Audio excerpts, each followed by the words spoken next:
Paz do Senhor, queridos irmãos. Nós vamos hoje para o nosso quarto episódio, sobre o estudo que nós estamos fazendo. Os três primeiros nós fizemos sobre o tabernáculo e hoje nós vamos falar especificamente da Arca da Aliança, Foi falado também no tabernáculo sobre a Arca, mas nesse último estudo eu fiz questão de dar um enfoque maior para a Arca da Aliança. Amém? A Arca da Aliança, na verdade, ela é chamada de vários nomes na Bíblia.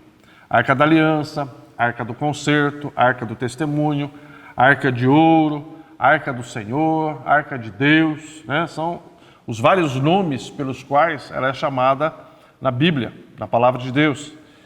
E, fazendo um retrospecto, já que estamos falando especificamente dela, a Arca, como já dissemos, ela era uma caixa retangular, feita de madeira de acácia.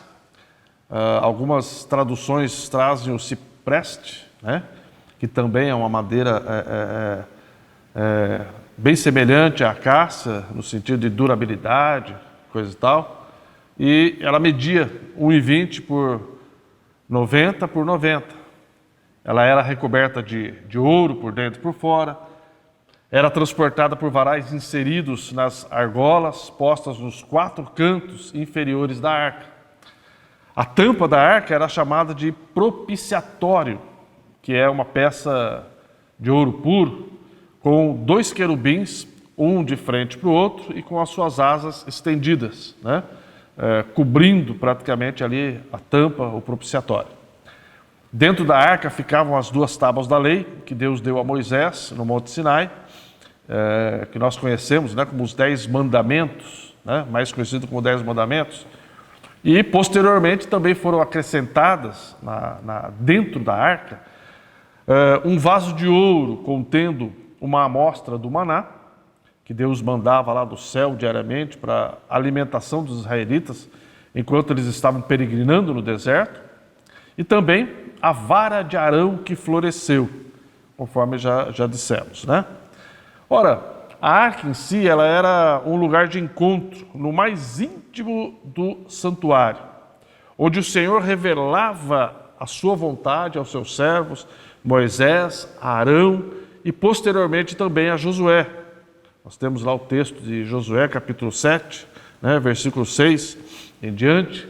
Você pode ver Deus também falando com Josué quando ele assumiu lá a questão da arca, Quando Moisés morreu, ele assumiu o lugar de Moisés, e para as conquistas ali, ele que esteve à frente, e ele sempre utilizava a arca, nas batalhas, nas conquistas. A arca ia à frente, onde Deus operava os milagres. Amém? Na arca estava, na verdade, a presença divina orientadora para o povo de Israel. Toda vez que Deus queria orientar o povo de Israel, Deus queria falar alguma coisa para eles, chamava Moisés, Arão e falava com eles, e transmitia ao povo essa orientação, essa palavra, para que o povo soubesse o que Deus queria deles naquele momento. Ela fora feita por Bezalel, seguindo o modelo que Deus deu a Moisés lá no monte. Ela foi essencial na travessia do Rio Jordão, quando Josué atravessou o Rio Jordão. Lá em Josué 3,17, diz assim: porém os sacerdotes que levavam a arca da aliança do Senhor pararam firmes no meio do Jordão, e todo Israel passou a pé enxuto, atravessando assim o Jordão. Então foi um milagre que Deus operou. O Jordão estava lá na sua cheia, no momento de cheia, águas transbordantes. E quando os pés dos sacerdotes que estavam carregando a arca tocaram na água do Rio Jordão, o Rio Jordão se abriu, assim como Deus abriu também o Mar Vermelho através de Moisés. E todo Israel passou, todo o povo ali passou a seco, E quando o povo terminou de passar, então os sacerdotes com a arca saíram do meio do Rio Jordão e terminaram de atravessar. Aí então as águas voltaram, tornaram a correr pelo Rio Jordão. Então realmente é algo maravilhoso que Deus operou através da arca. Ora, na queda também das muralhas de Jericó, ela foi importantíssima. Josué capítulo 6, versículos 2 a 5, nós vemos falando que eles iam rodear a cidade, e nesse rodear a cidade, logicamente que os sacerdotes iam levar a arca adiante, iam levar trombetas também, outros sacerdotes iam tocar trombetas, e foi assim que o muro veio abaixo, né? A arca adiante.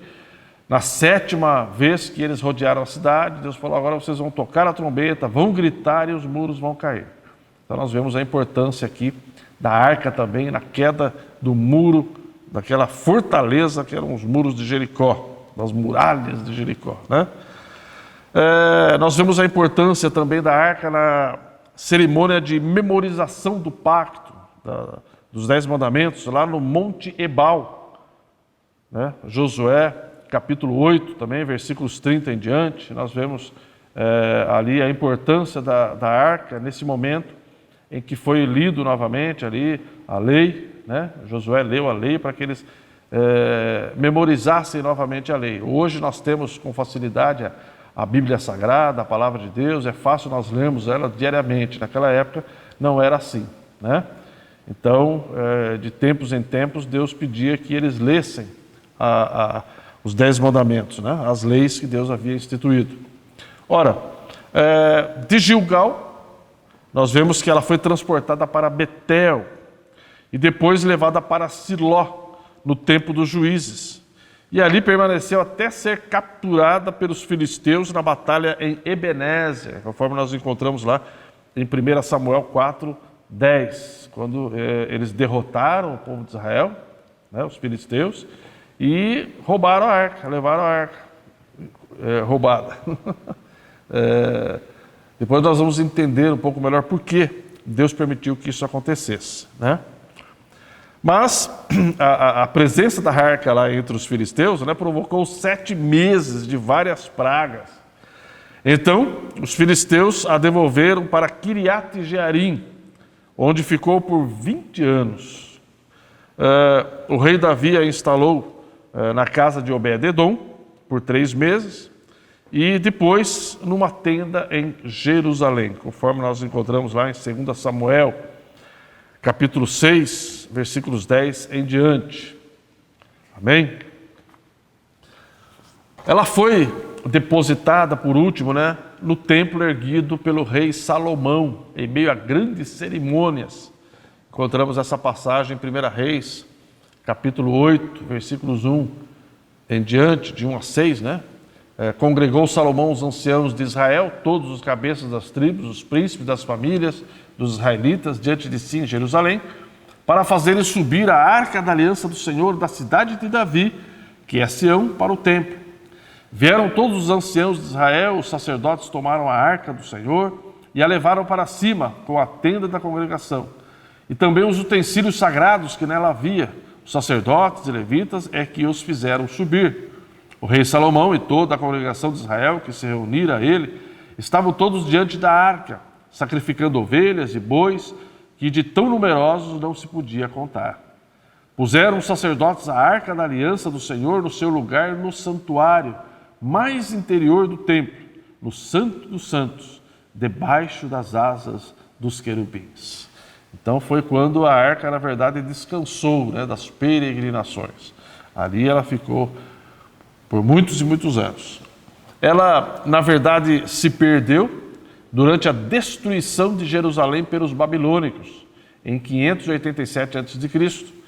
Portanto, não havia arca no segundo templo, conforme nos diz Flávio Joséfo, historiador da época, né? O que mais poderíamos dizer sobre a arca? Ninguém poderia levar ou carregar a arca, a não ser os levitas, pois fora Deus quem os escolheu para esse santo encargo. Encontramos isso lá em Deuteronômio, capítulo 10, versículo 8. Por esse mesmo tempo, o Senhor separou a tribo de Levi para levar a arca da aliança do Senhor, para estar diante do Senhor, para o servir e para abençoar em seu nome até o dia de hoje. E também 1 Crônicas, capítulo 15, versículo 2. Então disse Davi: ninguém pode levar a arca de Deus, serão os levitas, porque o Senhor os elegeu para levarem a arca de Deus e o servirem para sempre. Eles tinham então que levá-la através dos varais nela colocados para não a tocarem, pois quem a tocasse morreria imediatamente, fulminado, que foi o caso de Uzá, filho de Abinadab, que tocou na arca para que ela não caísse do carro de bois, pois os bois tropeçaram. Entretanto, quem fora consagrado para guardar a arca fora Eleazar. Você encontra isso lá em 1 Samuel capítulo 7, versículo 1, e não Uzá. Era também outro filho de Abinadab, Eleazar. Mas nesse momento, quem estava ali levando não era Eleazar, era Uzá. Ora, diz o texto que a ira do Senhor se acendeu contra Uzá e Deus o feriu de morte ali mesmo, por causa da sua irreverência à arca de Deus, conforme nós lemos em 2 Samuel, capítulo 6, versículos 6 e 7.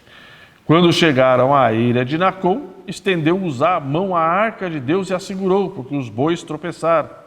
Então a ira do Senhor se acendeu contra Uzá e Deus o feriu ali, por esta irreverência, e morreu ali junto à arca de Deus. Que coisa séria, não?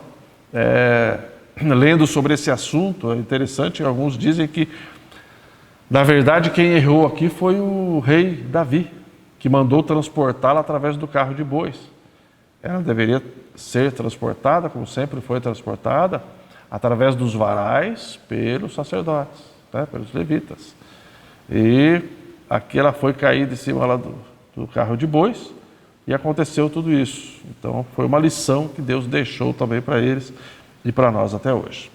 Ora, eu creio que seria interessante também, irmãos, nós fazermos um retrospecto da Arca da Aliança como uma foto perfeita de nosso Senhor e Salvador Jesus Cristo. Então, vamos recordar essa questão. A arca era feita de madeira de acácia. O que isso revelava? Revelava a natureza humana do Senhor Jesus Cristo. Ela era revestida de ouro, revelava o quê? A natureza divina do Cristo de Deus. Portanto, duas naturezas em um só corpo, a humana e a divina. Só o Senhor Jesus tinha isso. Glória a Deus, né?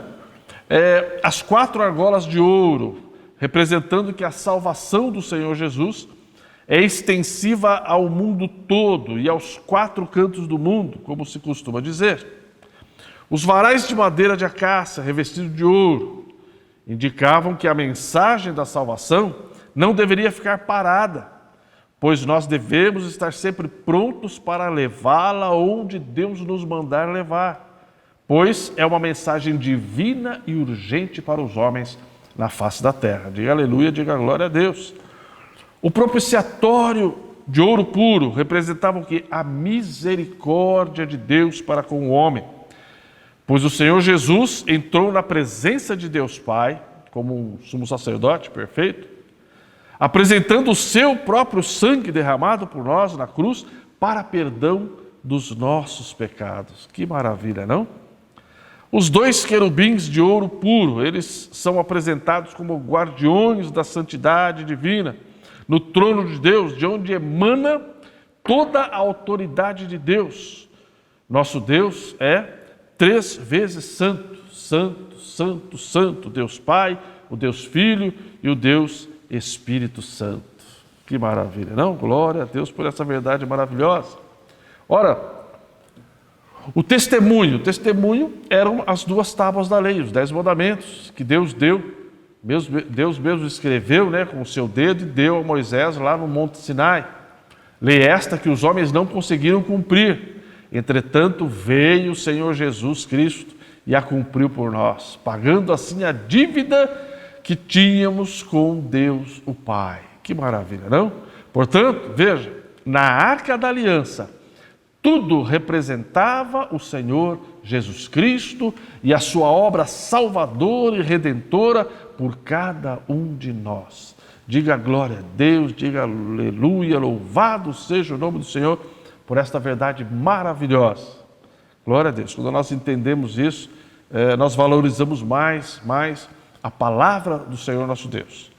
Ora, nós podemos ver também alguns textos bíblicos comparativos. Eu achei interessante, né, e trazer isso para os irmãos, entre a Arca da Aliança no Antigo Testamento e o Senhor Jesus Cristo no Novo Testamento. Vamos lá? O primeiro texto se encontra em Êxodo, capítulo 35, versículos 31 a 35. E o Espírito de Deus o encheu de habilidade, inteligência, conhecimento em todo artifício. Estava falando aqui de Bezalel. E para elaborar desenhos e trabalhos em ouro, prata, bronze, e para a lapidação de pedras de engaste, para o entalho de madeira e para toda sorte de lavores, de trabalhos. Também lhe dispôs o coração para ensinar a outrem, a ele e a Aholiabe, filho de Aizamaque, da tribo de Dan. Encheu-os de habilidade para fazer toda a obra de mestre, até a mais engenhosa, e a do bordador em estofa azul, em púrpura, carmesim, linho fino, a do tecelão, sim, toda a sorte de obra e a elaborar desenhos. Olha só que dom maravilhoso Deus deu para Bezalel. E Bezalel ensinou a Aholiabe, depois apareceram outros também para ajudá-los nesse trabalho, que é o que diz o capítulo de Êxodo, 36, Êxodo 36, de 1 a 3.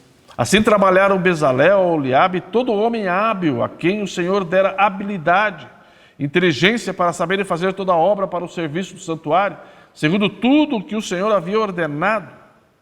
Moisés chamou a Bezalel e a Aholiabe e a todo homem hábil, em cujo coração o Senhor tinha posto sabedoria, isto é, a todo homem cujo coração o impeliu a se chegar à obra para fazê-la. Estes receberam de Moisés todas as ofertas que os filhos de Israel haviam trazido para a obra do serviço do santuário, para fazê-la. E ainda, cada manhã, o povo trazia a Moisés ofertas voluntárias. É um texto maravilhoso esse também, que mostra que mesmo depois que eles trouxeram tudo e colocaram ali aos pés de Moisés, eles não pararam de trazer ofertas.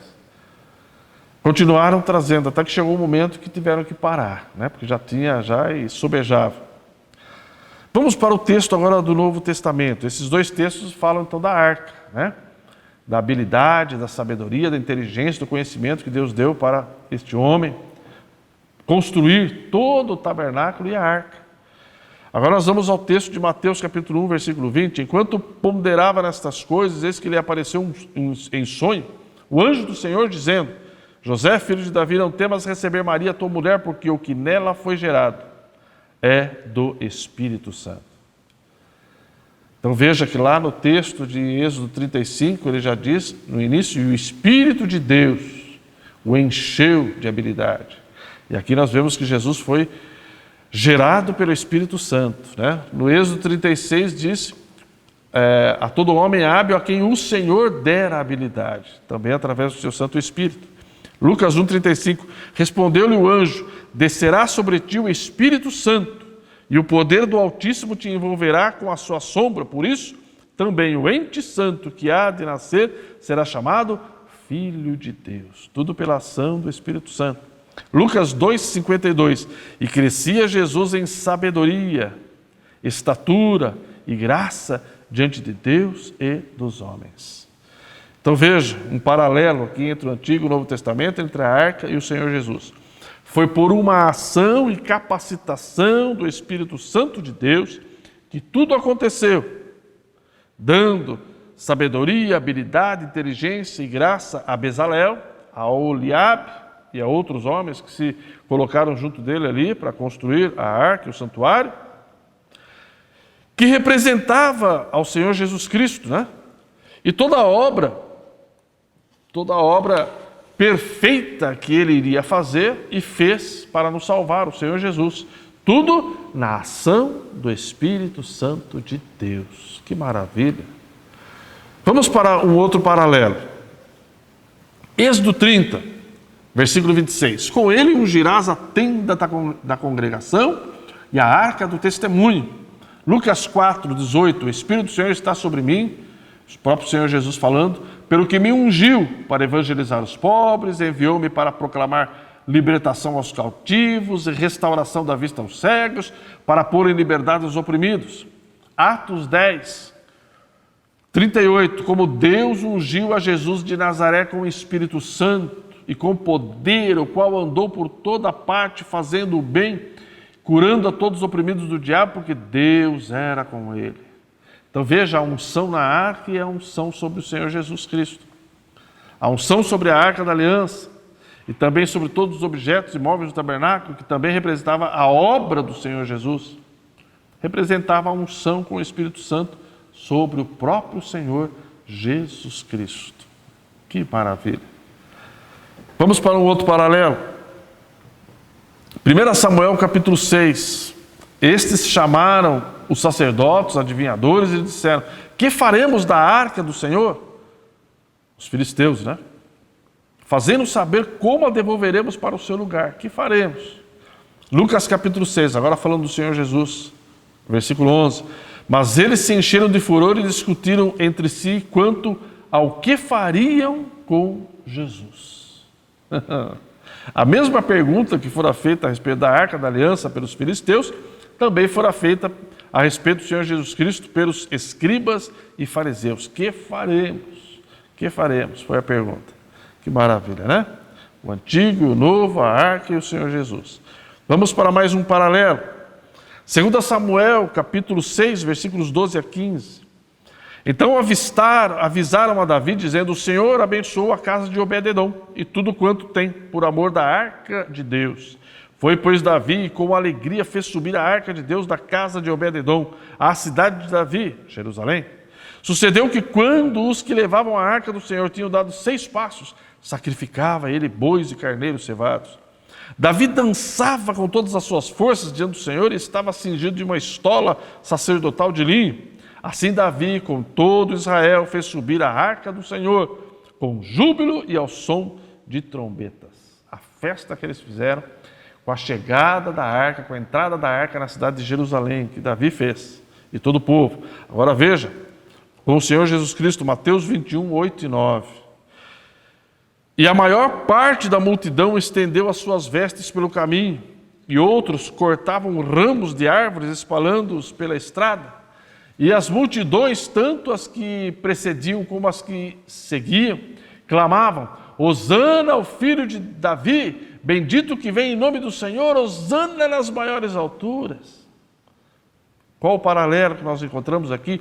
O povo se alegrou, jubilou, cantou, tanto pela entrada da arca em Jerusalém, através do rei Davi, como pela entrada do Senhor Jesus Cristo, também em Jerusalém, sendo ele da descendência de Davi. Oh, aleluia! Que maravilha, que coisa linda quando nós entendemos isso. Louvado seja o nome do Senhor. Vamos a mais um paralelo. O Antigo Testamento, 1 Samuel, capítulo 4, versículo 10. Então pelejaram os filisteus. Israel foi derrotado e cada um fugiu para a sua tenda. Foi grande a derrota, pois foram mortos de Israel 30.000 homens de pé. Foi tomada a arca de Deus e mortos os 2 filhos de Eli, Ofni e Finéias. Agora veja o paralelo em Mateus capítulo 26, versículos 31, versículo 45 a 50 e 56. Foi quando da prisão do Senhor Jesus. Então Jesus lhes disse: esta noite todos vós vos escandalizareis comigo, porque está escrito: ferirei o pastor, e as ovelhas do rebanho ficarão dispersas. Então voltou para os discípulos e lhes disse: ainda dormis e repousais? Eis que é chegada a hora, e o Filho do Homem está sendo entregue nas mãos dos pecadores. Levantai-vos, vamos, eis que o traidor se aproxima. Falava ele ainda, e eis que chegou Judas, um dos 12, e com ele grande turba com espadas e porretes, vinda da parte dos principais sacerdotes e dos anciãos do povo. Ora, o traidor lhes tinha dado este sinal: aquele a quem eu beijar é esse, prendei-o. Logo aproximando-se de Jesus, lhe disse: salve, mestre, e o beijou. Jesus, porém, lhe disse: amigo, para que vieste? Nisto, aproximando-se deles, deitaram as mãos em Jesus e o prenderam. Tudo isto, porém, aconteceu para que se cumprissem as escrituras dos profetas.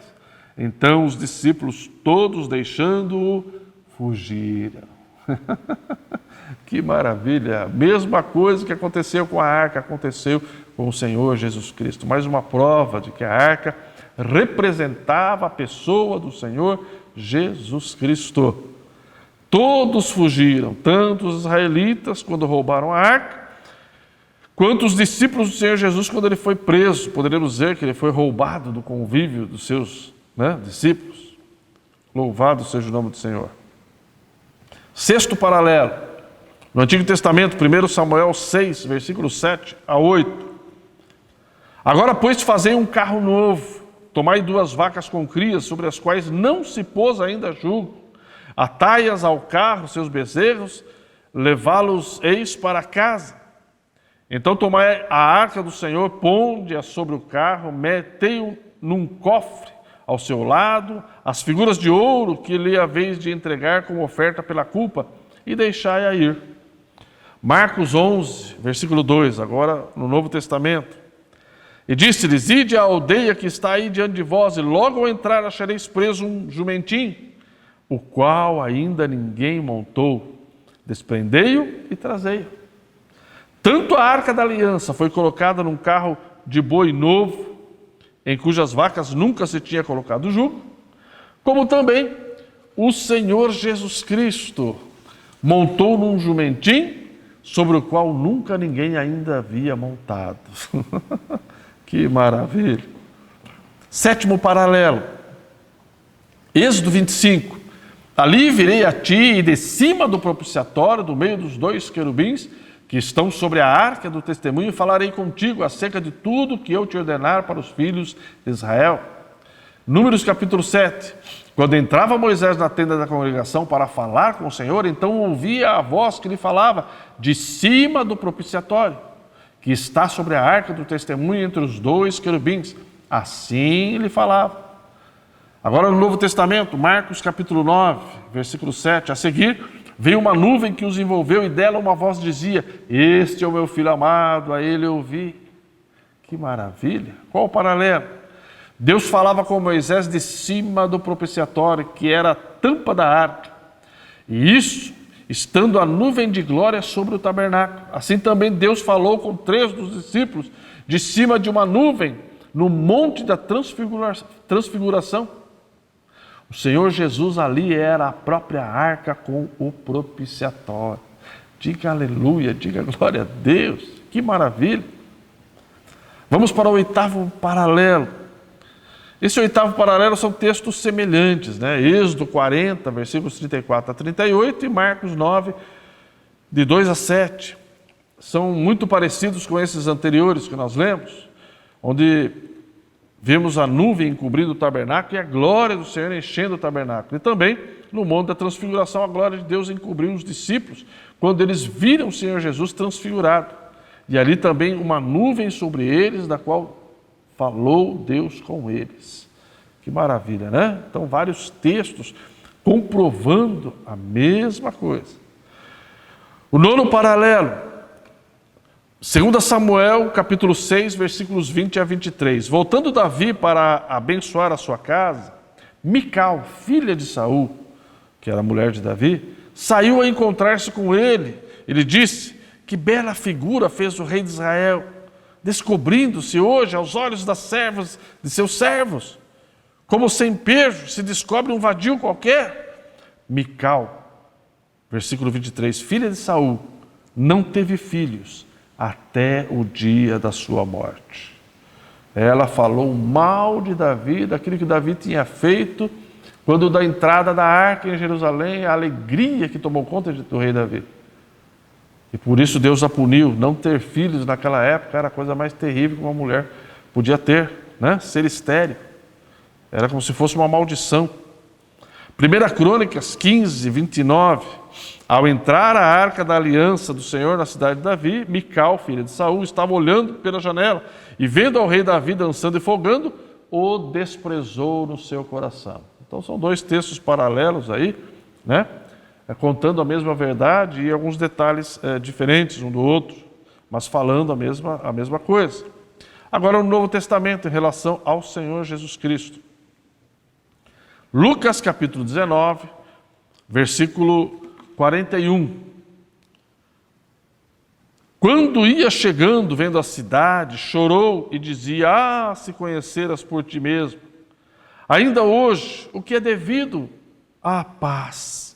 Pois sobre ti virão dias em que os teus inimigos te cercarão de trincheiras, por todos os lados te apertarão o cerco e arrastarão a teus filhos dentro de ti, não deixarão em ti pedra sobre pedra, porque não reconheceste a oportunidade da tua visitação.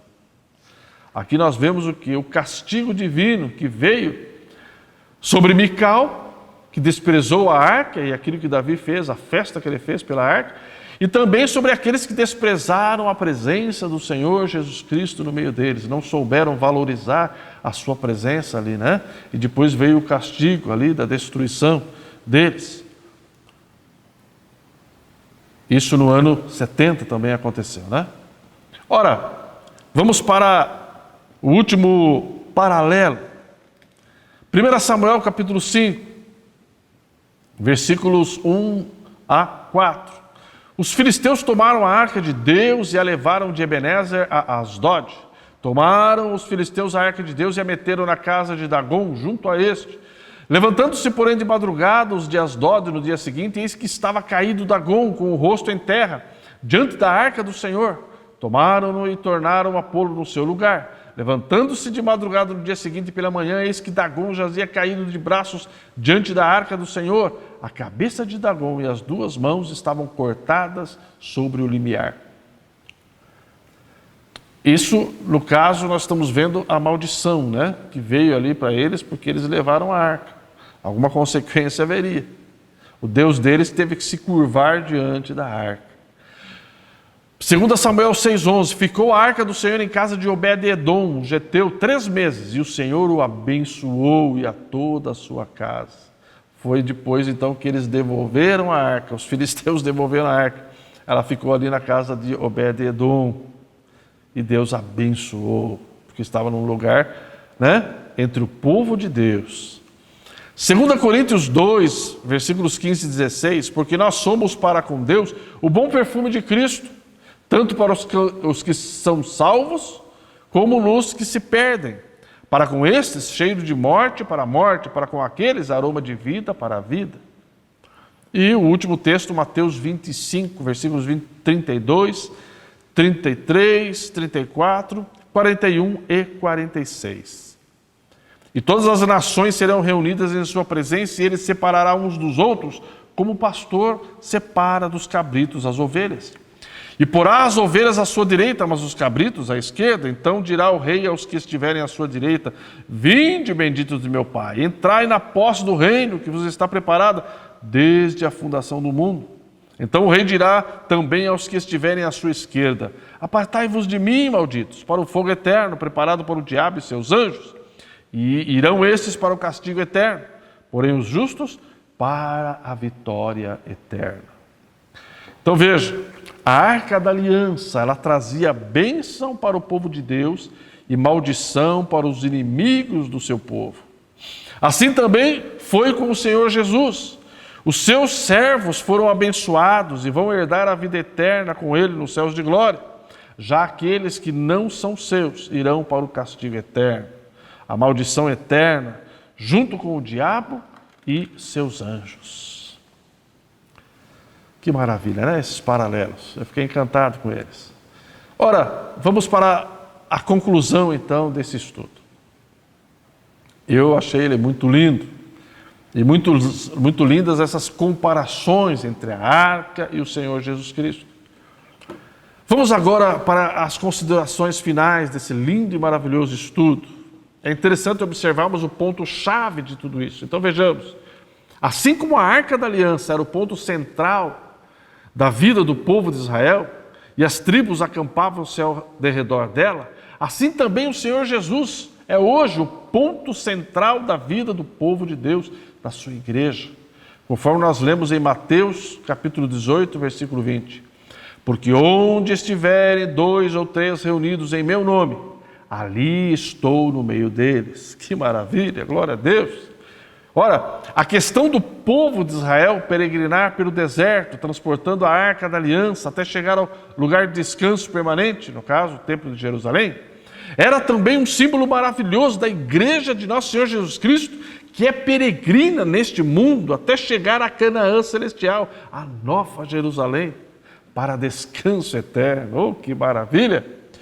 Isso tudo são motivos mais do que importantes para valorizarmos a história da Arca da Aliança, que era um tipo perfeito de nosso Senhor e Salvador Jesus Cristo, ou seja, na história da Arca da Aliança nós encontramos lições preciosíssimas da maneira como nós devemos tratar, valorizar, reverenciar, adorar e amar ao Senhor Jesus Cristo, nosso eterno Senhor e Salvador.